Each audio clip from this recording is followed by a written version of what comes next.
Dios bendiga a todos, hermanos. Bendiciones. Aquí el pastor Héctor Quiñones en Conexión Espiritual. Mirando en el día de hoy la lectura titulada Job ve la justicia y la gracia en Job capítulo 42.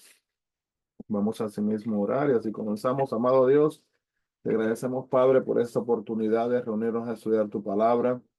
Gracias, Padre, por este estudio del libro de Job, de poder ver las dificultades que confrontó, cómo lidió con ella, cómo los amigos lidiaron con ella, Señor, y de igual manera, cómo podemos nosotros aprender de esta historia, de estos eventos, Señor, que nos llevan, concluyendo en el día de hoy, Padre, a ver la manera en la cual tú obras. Háblanos a través de tu palabra en el nombre de Jesús. Amén y amén. Así que, hermanos, pues comenzamos entonces acá mirando la segunda sección acá del libro de Job, el capítulo 42. Así que una de las cosas, ¿verdad?, que puede ser más difícil, más duros en la vida, es tener que reconocer un mal proceder. Hemos hecho algo incorrecto y tener que tomar responsabilidad algunas veces puede ser muy difícil. Y si uno lo duda, le podríamos preguntar a estas tres personas. Le podríamos preguntar a Elifaz, a Bildad y a Zofar, como lo dice el capítulo 42, del 7 al 9. No solo la evaluación que hicieron de la situación de Job estaba errada, sino como resultado de su consejo, podemos ver que ese consejo no fue sabio para nada, sino que al final su paciente, por decir Job, ¿verdad?, tuvo que orar por la sanidad de ellos mismos. Mentalmente, si vemos el libro de Job desde su principio hasta su fin, ¿cuántas veces nos vimos tentados a aceptar el diagnóstico que estaban dando los amigos? Usted habría tenido que reconocer también, yo también, nuestro propio error frente a la situación que estábamos explicando, que estaban explicando ellos. Dos lecciones que resultan del sufrimiento de Job. Uno es que debemos de estar presos para llevar las cargas de otros, como dice Gálatas 6:2, pero cauteloso en juzgar las acciones de otros, como lo dice Mateo capítulo 7, versículo 1. Y al final del libro de Job, en la Biblia, ¿verdad? Podríamos reflexionar en diferentes principios que aprendemos de lo que pasó con los amigos y con Job. Y puede que quizás Dios nunca nos llame a sufrir como a Job, pero Él sí espera que aprendamos de las experiencias del sufrimiento de Job. Experiencia es lo que se recibe cuando está esperando otra cosa. Esa es experiencia. Y cuando la palabra en el capítulo Job 14, 42, 16 usa la palabra generación, eh, ¿cuánto es una generación en la Biblia? Pues después de esto vivió Job 140 años y vio a sus hijos y a los hijos de sus hijos hasta la cuarta generación. Si se divide 140 años en cuatro generaciones, parece que una generación en el tiempo de Job era de unos 35 años aproximadamente. Entonces, les recomiendo que tenga un lápiz, hermanos, y un pedazo de papel, una hoja de papel para tomar algunos datos, ya que le voy a estar dando algunas citas que no las vamos a leer, pero sería bueno que las estudie en su hogar. Comenzando primero que nada con, ¿verdad?, haciendo una referencia en cómo Job responde y cómo responde Jesús.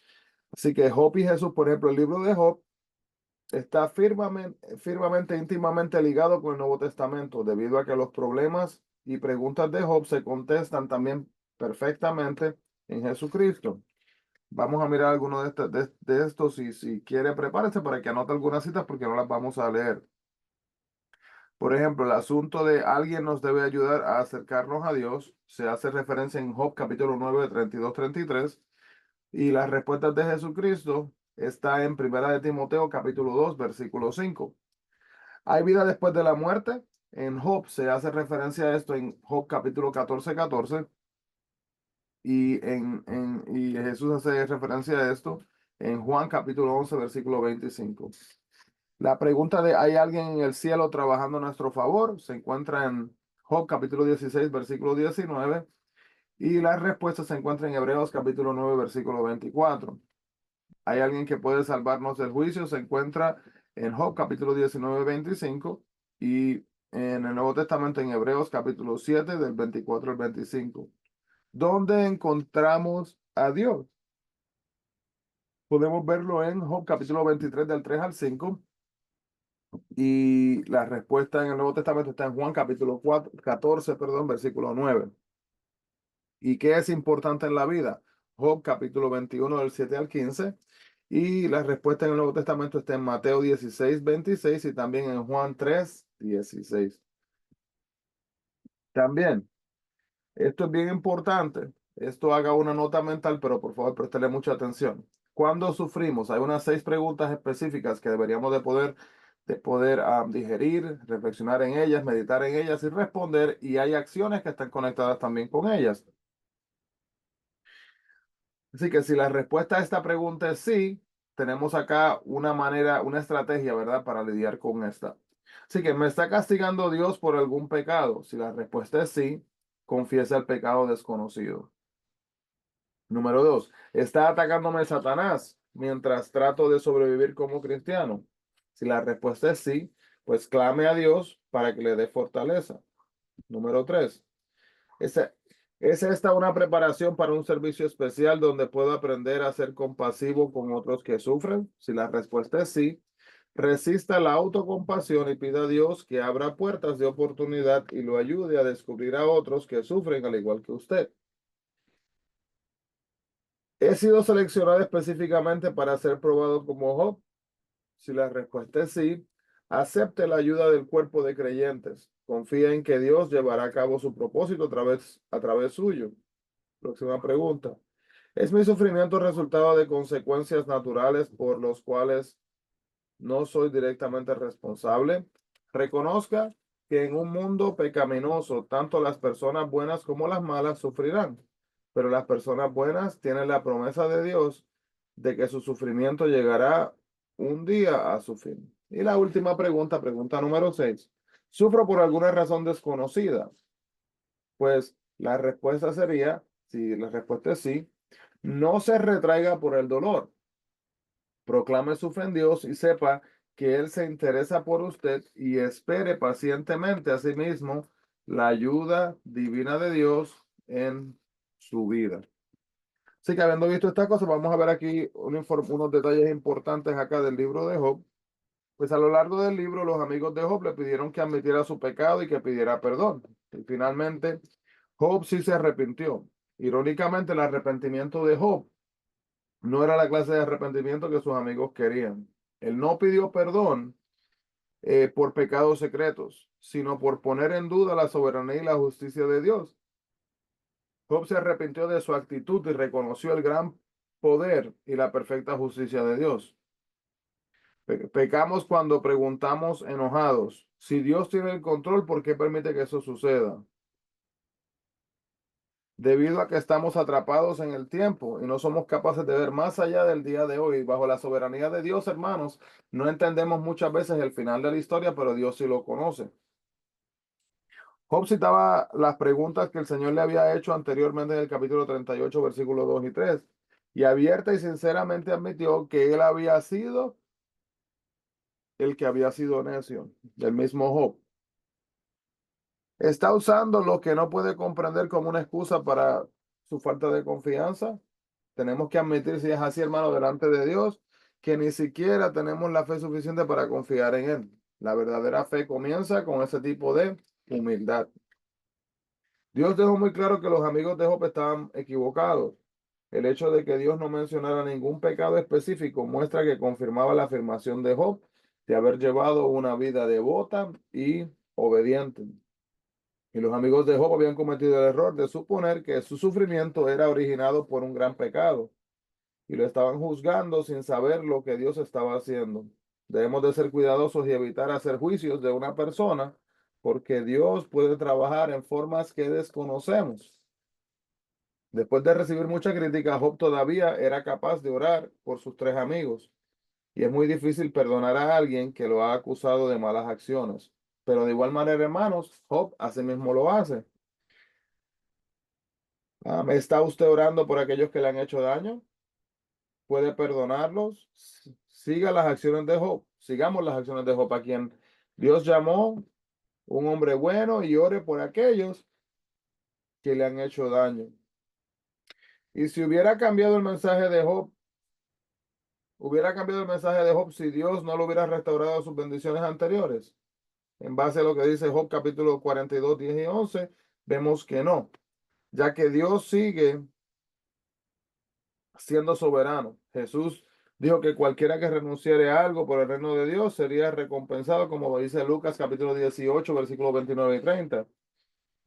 Y nuestra restauración en esta vida, ¿verdad? Puede nos o no ser igual a la de Job, que fue tanto espiritual, la restauración, al igual que material. Nuestra restauración completa puede no ser en esta vida, pero sucederá. Dios nos ama y es justo, y no solo restaurará lo que hemos perdido injustamente, sino que nos dará más de lo que podamos imaginar cuando vivamos con Él eternamente de igual manera. Así que la pregunta principal del libro de Job, hermanos, no tiene vencimiento. ¿Por qué los creyentes experimentan problemas y sufrimientos? ¿Verdad? Es la pregunta que comenzamos con esta pregunta y seguimos con ella, y es prácticamente el debate de muchas personas. Pero vemos que a través de este largo debate de los amigos de Job, supuestamente sabios, ellos mismos no pudieron contestar esta pregunta. En lugar de eso, cometieron un error serio, por lo que Dios los reprendió. Pensaron que los problemas surgían por el pecado de las personas. Y vemos el mismo error hoy en día, en aquellos que aseveran que la enfermedad y la falta de bendiciones materiales son señales de pecados no confesados y de la falta de fe. Aunque normalmente, pero no siempre, seguir a Dios conduce a una vida más feliz, y que rebelarse contra Dios normalmente, ¿verdad? Conduce a una vida infeliz. Pero al haber dicho esto, hermano, no quitamos el hecho de que Dios está bajo control. Y en nuestro mundo inválido por el pecado, calamidades y sufrimientos, pueden venir los buenos y los malos momentos de igual manera. Esto no quiere decir que Dios sea indiferente o que esté despreocupado e injusto y poco poderoso para protegernos. Las cosas malas suceden porque vivimos en un mundo caído, un mundo en el que tantos creyentes como inconversos son golpeados por las consecuencias trágicas del pecado. Pero Dios permite, hermano, el mal por un tiempo, aunque a menudo lo convierte en bien. Para nosotros, como lo dice Romanos capítulo 8, versículo 28. Quizás no tengamos respuesta de por qué Dios permite el mal, pero podemos estar seguros de que es todopoderoso y sabe lo que está haciendo. La próxima vez que enfrente una prueba, hermanos, dificultades, tribulaciones o dilemas, mírelo como oportunidades para poder buscar a sí mismo la fortaleza de Dios. Y así mismo va a encontrar que Dios solamente desea mostrarle su amor y compasión, y que si puede confiar en Él en su dolor, confusión y soledad, tendrá la victoria y eliminará la duda, no de los más grandes obstáculos de Satanás en su vida. Si Dios es su cimiento, nada lo apartará de su amor. Así que así terminamos, hermano. Concluimos el día de hoy con el libro de Job. Y espero que podamos haber aprendido, ¿verdad? De todos los intentos que hicieron sus amigos para responder incorrectamente. Y que podamos aprender, hermanos, y entender que la sabiduría y la soberanía de Dios, hermanos, es incomparable. Y que nosotros, por más que querramos, por más que ayunemos, por más que busquemos de Dios, Dios quizás, ¿verdad? En su misericordia nos revele diríamos, alguna porción de entendimiento, ¿verdad? Pero no vamos jamás a poder entender el pensamiento de Dios, hermanos, porque nuestra mente finita tiene limitaciones. Señor y Padre Celestial, te agradecemos, Padre, por esta oportunidad, por tu palabra en esta mañana. Gracias, Señor, por ayudarnos a recordar el porqué de las cosas y a entender, Señor, que no tenemos que preguntar el por qué, sino el para qué, ya que tienes un plan y un propósito, aunque no lo veamos inmediatamente en nuestras vidas. Guárdanos y guíanos. Y te pedimos para una revelación para cada hermano, cada hermana, para que está luchando, Señor, en este momento en una situación en su vida, la cual no sepa el propósito. Te agradecemos, Padre, en nombre de Jesús. Amén. Y amén. Dios le bendiga grandemente, hermanos. Bendiciones a todos y no se olviden, busquemos la presencia del Señor. Bendiciones.